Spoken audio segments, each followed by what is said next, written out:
I'm wondering what you're thinking about, what she's thinking about, just the emotions that are going on knowing you're going to have to go through this in a couple of months.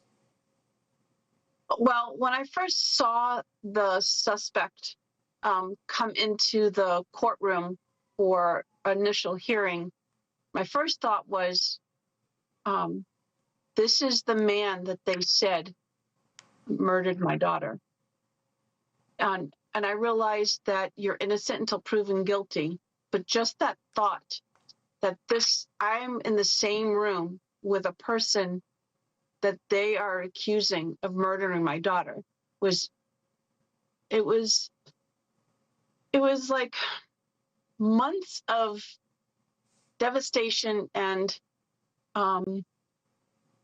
sorrow all in one.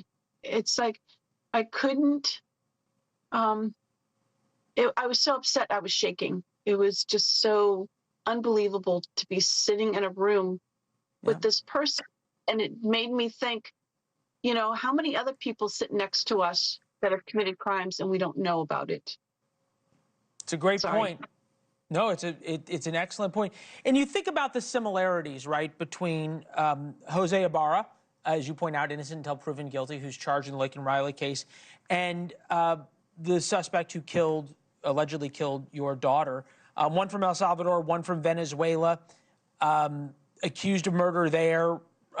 Reasons to think that Jose Ibarra committed crimes when he was in Venezuela, a member of a gang there, a very violent gang. Both of whom were here illegally.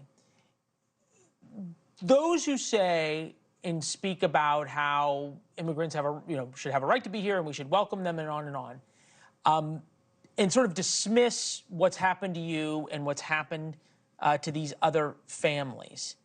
What's your response? Well, my response is, if they were genuinely coming to America to make their life better, why did they have to come illegally?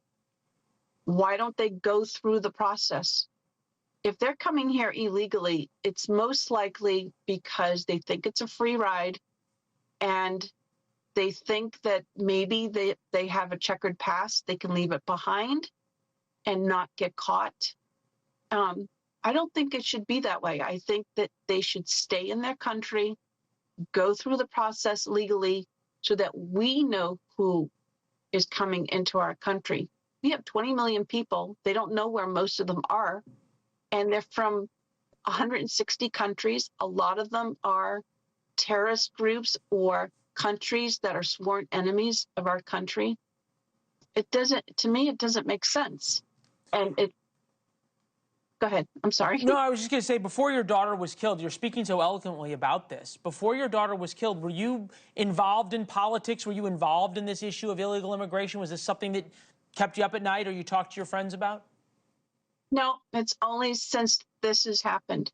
And the reason why I talk so much about it is because I don't want another family or another mother to feel this pain that I feel. And I couldn't be there to protect my daughter, which is like a mother's instinct. Yeah.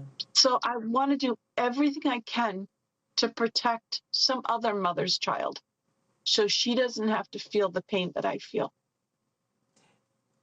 I said to you in the break how hard it is, I know.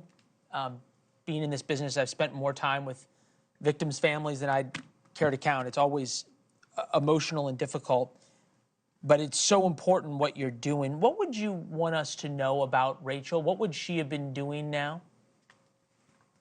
She would be getting ready for Thanksgiving. I have 6 children, and my oldest son, he lives in another state, but we always get together as a family around the holidays, and it's usually 30 or 40 people.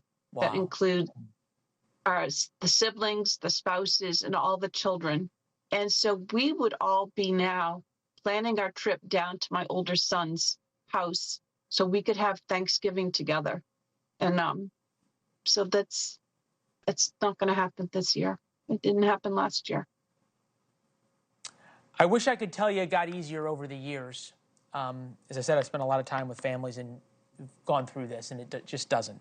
But what you're doing now is important. Thank you. Thanks for watching. Go to joinnn.com to find NewsNation on your television provider. And don't forget to click the red subscribe button below to get more of NewsNation's fact-driven, unbiased coverage.